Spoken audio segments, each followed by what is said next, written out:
अब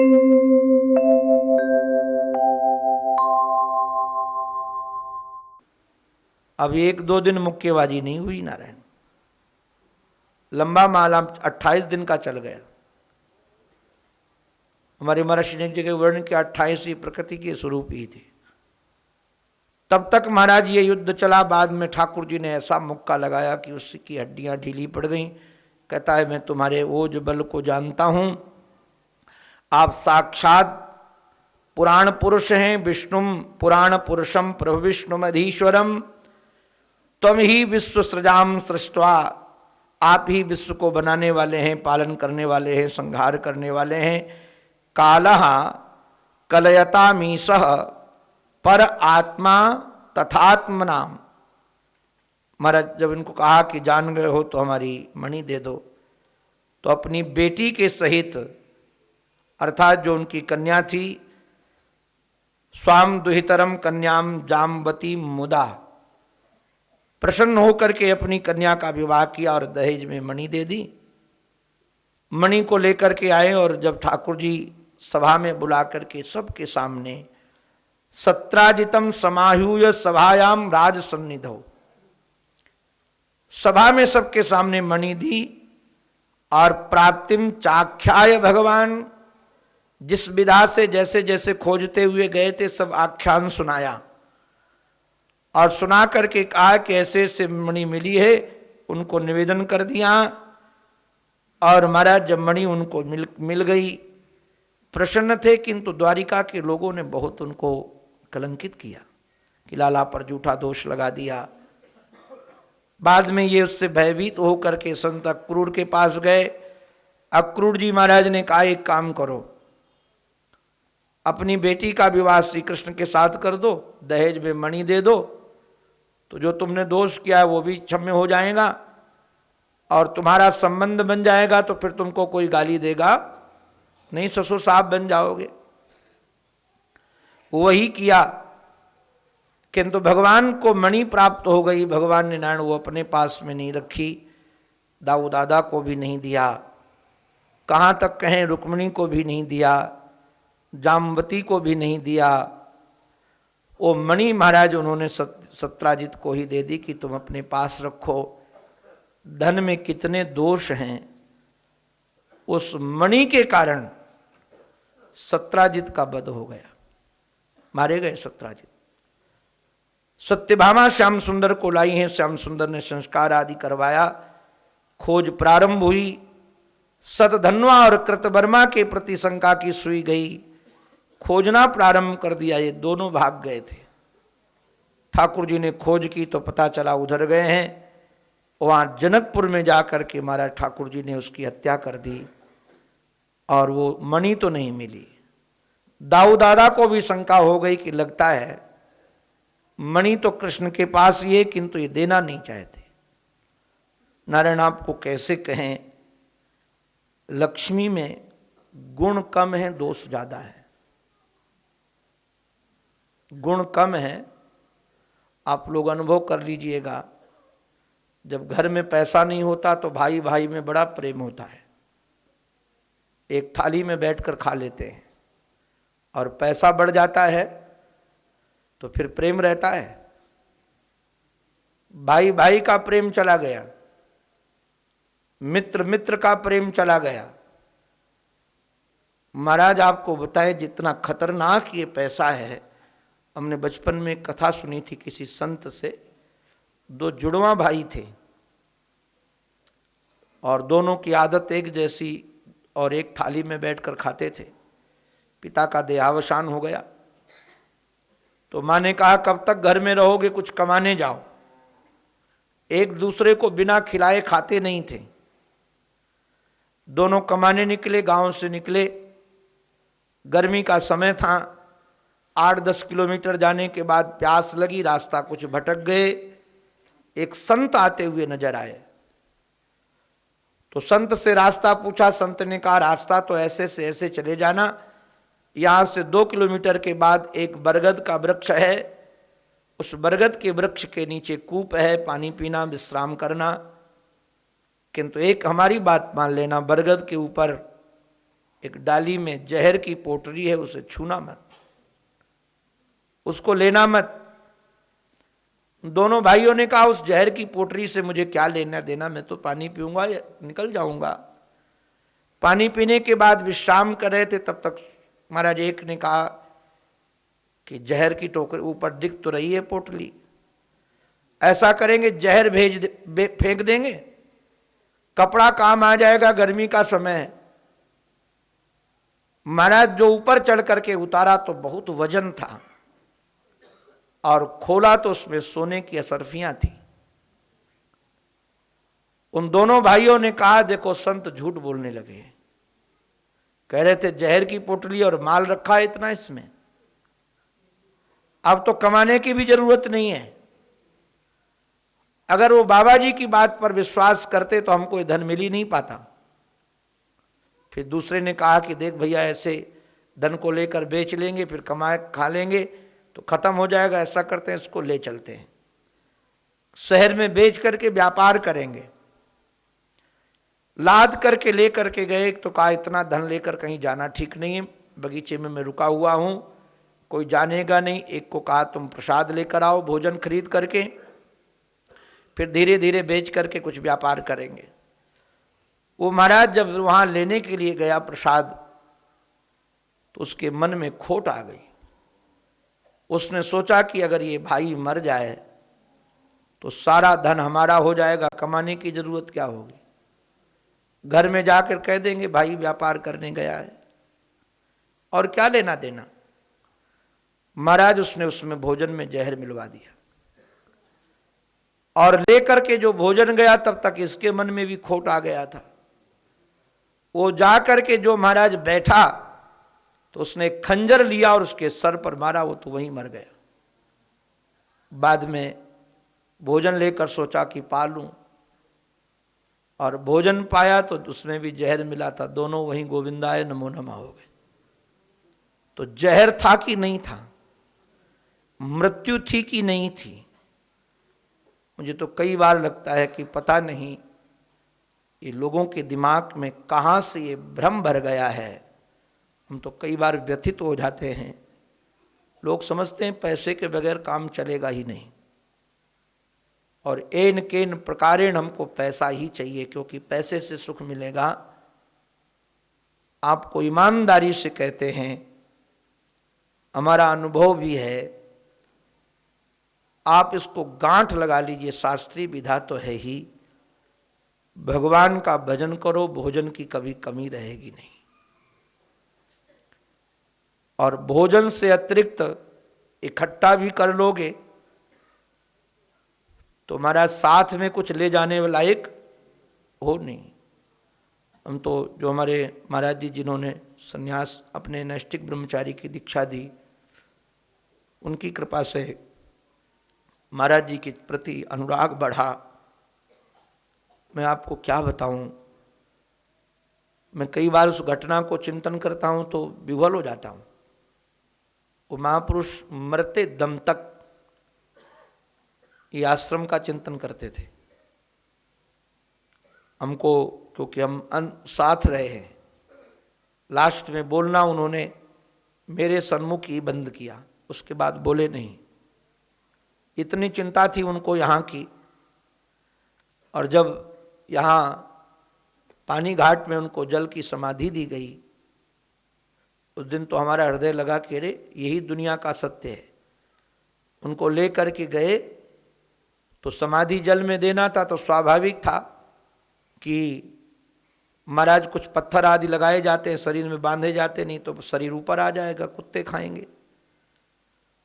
तो अब बोरियों में कुछ भरना था, मिट्टी भर करके शरीर में बांधना था। ना तो आश्रम की एक मिट्टी मिली उनको। हमारे पूज्य सेवानंद जी महाराज किसी आश्रम से मांग करके सीमेंट की बोरियां ले आए। मैं देख रहा था, बोरियां भी यहाँ की नहीं थी। बोरियां ले आए, वहीं की रेत भरी गई, गले में पेट में बांध करके डाला गया। मैं देख देख कर विचार कर रहा था कि देखो, जिस आश्रम के लिए इतना चिंतन करते थे, उस आश्रम की 1 इंच मिट्टी भी नहीं मिली, 1 बोरियां भी नहीं मिली। और मुझे लगता है वो बोरियां एक फकीर को भी मिल जाएंगी जिसका रोड पर भी शरीर पूरा हो जाएगा, कभी कमी रहने वाली नहीं। मुर्दे को प्रभु देत हैं लकड़ी कपड़ा आग, मुर्दे को प्रभु देते हैं लकड़ी कपड़ा आग, जिंदा यदि परवाह करें उनके बड़े अभाग। ये आराधना के क्षणों में महाराज श्री से प्रार्थना है कि इन विषयों को मैं बोलता तो जरूर हूं, किंतु अभी हमारे जीवन में उतरे नहीं है। महाराज श्री के आशीर्वाद कह रहे हैं उतर जाएंगे। अब देखिए इससे बड़ी बात और क्या, हमको तो महाराज जी की दक्षिणा मिल गई, तो ये उतर जाए, ऐसी निष्ठा हो जाए, ऐसी महाराज जो चिंतन की धारा चलती है, महाराज श्री भी कह रहे हैं तो हमारा तो जीवन धन्य है, हमारी आराधना सफल हो गई। तो रण में निवेदन यही कर रहा था आप सबसे, आप जरा देखिएगा जो लक्ष्मी श्री गोविंद के द्वारिका में शांत नहीं रही, हम लोग समझते हैं वो हमारे घर में शांत रहेगी, वो हमको शांति देगी। अगर लक्ष्मी में ही वैभव में ही सब शांति होती तो ये बड़े बड़े राजा महाराजा, भरत जैसे राजा, ऋषभदेव जैसे राजा, परीक्षित जैसे राजा, ये सब घर द्वार छोड़ करके वन की ओर भागते नहीं। ये बड़े बड़े महापुरुष जब हम देखते हैं इनके जीवन को, तो लगता है कि निश्चित रूप से रास्ता तो यही है जो इन लोगों ने चयन किया है। अब ये दोस्त को जो यहां दर्शन कराए गए सावधानी के लिए, सजगता के लिए, बाद में अब देखिए अक्रूर की भी महाराज बुद्धि को बलि आ रहे, तो भगवान दिखाना चाहते हैं अक्रूर तो परम संत हैं, केवल पाठ कर रहे हैं अक्रूर। जैसे कोई संत, हमारे पूज्य स्वामी डॉक्टर स्वामी जी महाराज ने कभी सुनाया था कि दक्षिण में तिरुवन्नामलई में वहीं कहीं की घटना थी। एक बहुत बड़े इंजीनियर को विदेश जाना था, दक्षिण में बेंगलोर के पास है, ये कृष्णगिरी के पास। तो वहाँ उनको जाना था विदेश, तो किसी मित्र से पूछा कि अपनी पत्नी को कहाँ छोड़ें। उसको किसी पर विश्वास नहीं था। उन्होंने कहा एक महात्मा उनके पास छोड़ दो, वहां सुरक्षित रहेगी। पत्नी को महात्मा के पास, बोले हाँ सुरक्षित रहेगी। तो महात्मा के ऊपर भी विश्वास तो था नहीं, बोले देखें छोड़ने लायक है कि नहीं। तो गया तो महाराज महात्मा धुनी में बैठे थे, और थोड़ी देर के बाद महात्मा ने शराब की बोतल रखी थी, निकाली, प्याला में डाली और पिया। तो सोचा ये मित्र ने गजब की बात की, ऐसे शराबी के पास पत्नी सुरक्षित कहाँ से रहेगी।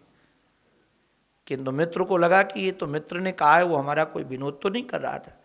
किंतु वहां बैठने के बाद उनको शांति इतनी मिली, दोनों विरोधी थे।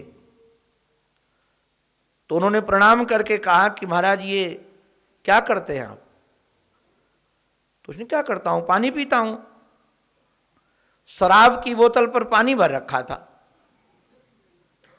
बोतल तो शराब की थी किंतु पानी भरा था। तो उन्होंने कहा महाराज आप इतने अच्छे संत हैं, यहां बैठकर आपके चरणों में समाधि लग रही है, और आप ये शराब की बोतल में दूसरा पात्र में क्यों नहीं रखते हो। महात्मा ने हंस करके कहा दूसरे पात्र में रखूंगा तो कोई अपनी पत्नी छोड़ जाएगा तो चौकीदारी कहां तक करूंगा। अगर कोई अपनी पत्नी छोड़ जाएगा तो उनको लगा इनको कैसे पता चला कि मैं पत्नी छोड़ने आया हूं। तो सिद्ध संत थे वो। हमको महाराज जी ने लगभग लगता है ये 12-13 साल हो गए जब महाराज जी, 12 साल तो हो ही गए होंगे। महाराज शुरू सुनाया था जब गए थे, 10 साल का हो गए हों। आज स्मरण आ गया तो मैं निवेदन कर रहा था, वो महात्मा शराब पीते नहीं है। ऐसे अक्रूर जी महाराज भगवान के परम भक्त हैं, मैं उनको अभक्त नहीं मानता। उनकी चित्तवृत्ति मणि के प्रति कभी आकर्षित हो ही नहीं सकती है। एक तो ऐसा लगता है कि जो गोपियों का अपराध हुआ था उससे मति गड़बड़ा गई, अथवा हम जैसे लोगों को ये दर्शाना चाहते हैं कि जिनका भगवान के साथ परिवार का संबंध था, जिनको पता था कि साक्षात भगवान हैं ये, उनकी स्तुति पढ़कर गदगद हो जाते हम लोग। ऐसे अक्रूर की भी मति धन को देखकर यदि गड़बड़ा सकती है तो हमारे जैसे पामरों को कितना सजग रहना चाहिए, सावधान रहना चाहिए। महर्षि ने एक जगह बड़ी रसीली बात कही, जिसमें भगवान शिव भगवान मोहिनी को देखकर मोहित हुए हैं। महाराज जी ने बड़ी रसीली टिप्पणी की वहाँ। हमारे महाराज जी की तो टिप्पणियाँ बड़ी रसीली होती है। तो रसीली टिप्पणी करते हुए महाराज जी कहते हैं कि भगवान शंकर यदि मोहिनी को देखकर मोहित हो गए, काम विजेता हैं वो, और मोहिनी के सौंदर्य को देखकर यदि मोहित हो गए तो हम लोगों का क्या ठिकाना है। तो इसका अभिप्राय ये नहीं कि हम जाकर गड्ढे में गिर जाएं। इसका अभिप्राय ये है कि कोई वृद्ध व्यक्ति कहीं से जा रहा हो और देखे कि जवान व्यक्ति फिसल कर गिर गया है, तो वृद्ध को गिरने की जरूरत नहीं है, उसको और संभलने की जरूरत है कि जब जवान व्यक्ति संभल कर चल रहा था तो गिर गया, तो हमको कितना संभल कर चलना चाहिए, ये संदेश मिला। ये नहीं कि जवान गिर गया तो हम भी गिरेंगे ही। तो काम विजेता भगवान शंकर यदि मोहित हो सकते हैं तो हम काम किंकरों को कैसे सजग रहना चाहिए, सौंदर्य के प्रति कैसा बर्ताव करना चाहिए, ये संदेश है। तो अक्रूर ने भी हमको ये संदेश दिया कि देखो भैया, हमारे जैसे लोग भी जो कृष्ण प्राप्त हैं, वो तो भगवान महाराज उस समय अवतार काल में थे, प्रकट थे। तो प्रकट अवतार काल में जब हमारी दशा ये हो सकती है तो तुमको कितना सजग रहना चाहिए, कितना सावधान रहना चाहिए, ये शिक्षा दे रहे हैं। बाद में ठाकुर जी अक्रूर जी को ला करके द्वारिका में राजसभा के सामने स्वीकार करते हैं। और ऐसे हमारे श्री ठाकुर जी के 3 विवाह हुए। चौथा विवाह यमुना के साथ हुआ है। 5वां विवाह राजादि देव्यास तनयाम मित्र विंदाम पितृ शशु, इनकी बुआ हैं, बुआ की बेटी है मित्रविंदा, उसके साथ हुआ।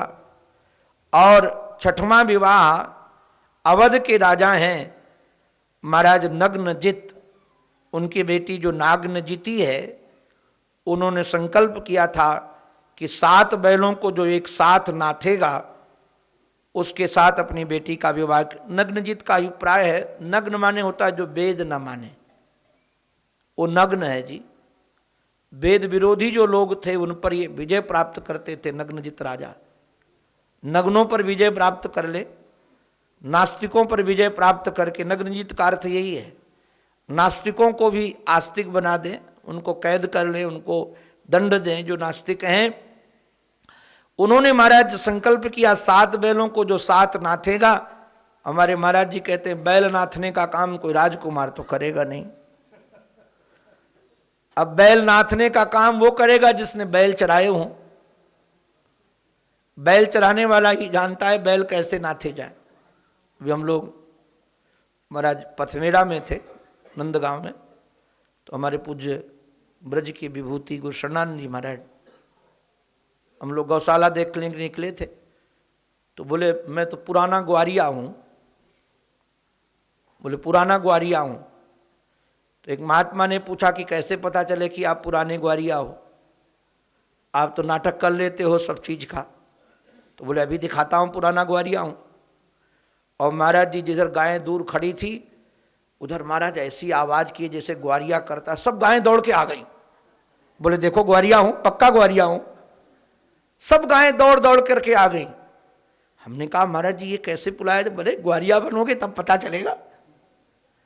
तो ग्वारिया को पता होता है कि कैसे बैल नाथे जाते हैं, सबको पता नहीं होता है। ग्वारिया को ही पता चलता है कि कैसे बैलों को संवारा जाता है। तो ये तो ग्वारिया थे हमारे कन्हैया। बचपन का अभ्यास कभी जाता नहीं है, वहाँ जाकर एक साथ नाथ करके नारायण लेकर के आए हैं, उनको विवाह करके। और इनका जो 7वां विवाह है वो भी इनकी जो बुआ है सुत कीर्ति सुताम भद्रा, सुतकीर्ति जो बुआ है इनकी, उनकी बेटी भद्रा है, उसके साथ विवाह किया है। और लक्ष्मणा के साथ ठाकुर जी का 8वां विवाह है। स्वयंवरे, महाराज स्वयंवर में इनका वर्ण करके लाते हैं। 16,100 विवाह एक साथ हुए। कहाँ हुए? बोले भौमासुर का वध करने के बाद। यथा हतो महाराज भगवता भौमो ये नचता स्त्रिया। आप कृपा करके बताओ, राजर्षि परीक्षित ने पूछा। तब बताया कि भौमासुर जो असुर है महाराज, इसने इतना उपद्रव किया कि इंद्र का छत्र ले आया, माता अदिति के कुंडल चुरा लाया। और जब महाराज इनको पता चला तब भगवान सेना लेकर के गए हैं भौमासुर के पास, साथ में सत्यभामा को भी ले गए। ये भूमि स्वरूपाएं हैं। भयंकर युद्ध हुआ है। जब सत्यभामा ने कहा इसको इतना क्यों खिला रहे हो, तो भगवान ने उसका उद्धार किया। और उद्धार करने के बाद उनके यहाँ जो महाराज 16,100 कन्याएं कैद थी उनको निकाला। देखिए, ईश्वराणाम च साहसम, ये हमारे ठाकुर का साहस है, सबका साहस नहीं है। ईश्वराणाम च साहसम, ठाकुर जी उनके बीच में गए। वैसे ठाकुर जी ने तो पहले तो यही कहा कि तुम चाहो तो जहां मंगनी हो गई वहां भेज दें, अथवा माता पिता के पास भेज दें। उन्होंने कहा अब हमको कोई स्वीकार नहीं करेगा। दुष्ट राजा के कैद में रहने के कारण कोई हमारे चरित्र पर विश्वास नहीं करेगा। ठाकुर जी इनके बीच में गए और तम प्रविष्टम स्त्रियो वीक्ष नरवीर विमोहिता। ठाकुर को देखकर ये सब मोहित हो गई और ठाकुर जी ने सबको द्वारिका भेजा है। नारायण, ये भी ईश्वर का साहस है और भगवान की कृपा है। हम तो ठाकुर जी के पर बलिहार हो जाते हैं। एक बार भी इनकी जीवन की कहानी नहीं पूछी कि तुम यहां कैसे रही, तुम्हारे साथ क्या क्या घटना घटी, कुछ नहीं पूछा और ठाकुर जी ने स्वीकार कर लिया। यही तो हमारे ठाकुर जी की विशेषता है। जैसे आप सुन रहे थे आज हमारे पूज्य श्री भवानंद जी महाराज को, आज तो हंसा हंसा करके महाराज जी ने ऐसे रसीली बातें कही जीवन जीने की। हम तो सोच रहे थे, हंसा हंसा करके जो ज्ञान दे रहे थे वो अगर एक ज्ञान भी महाराज जी का लग जाए तो काम बन गया। कितनी बढ़िया बात कही कि व्यक्ति कैसे पता चले कि हम प्रसन्न आत्मा हैं।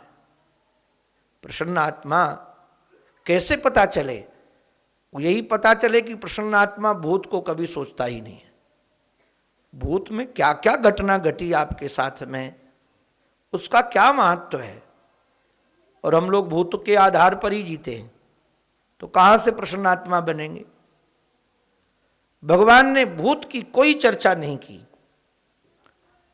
मैं एक दिन विचार कर रहा था कि ठाकुर जी की करुणा पर बलिहार था कि ठाकुर जी कह सकते थे 144 कोस की हमारी द्वारिका है, चलो तुमको कोई स्वीकार नहीं करेगा तो तुमको हम नौकरानी बना देते हैं, वहां तुम सबके यहाँ सेवा करना, तुमको पगार मिलती रहेगी, तुमको जीवन जीविका के साधन मिलते रहेंगे।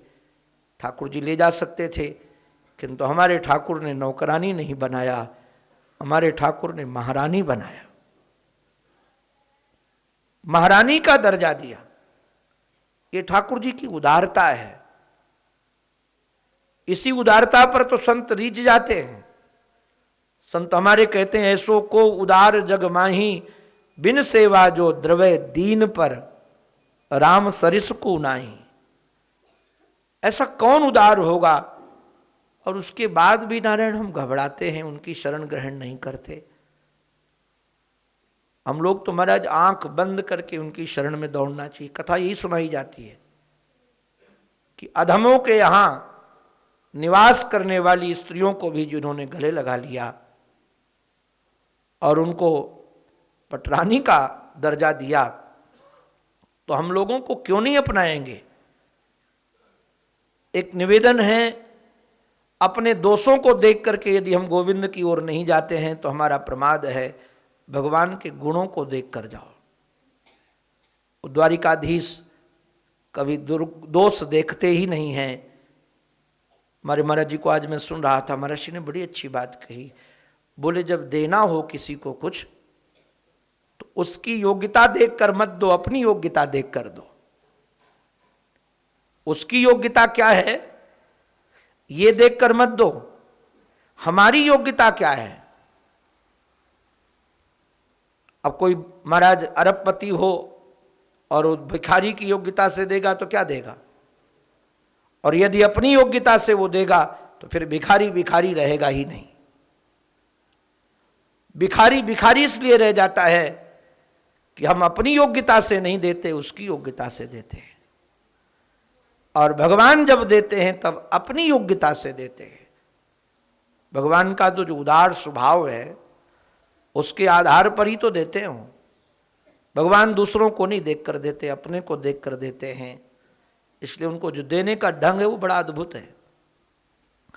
बड़ी रसीली चर्चाएं है। नारायण ठाकुर जी हमारे इंद्र के छत्र और माता के अदिति के कुंडल लेकर के स्वर्ग गए हैं, वहां दे करके पारिजात नामक वृक्ष युद्ध करके लेकर आए हैं। बड़ी रसीली कथाएं हैं। अगर सुनाने लगेंगे तो फिर आज 10वां स्कंद ही पूरा नहीं होगा तो एकादश में कहाँ प्रविष्ट होंगे। आप इसको मूल में जरूर पढ़िएगा।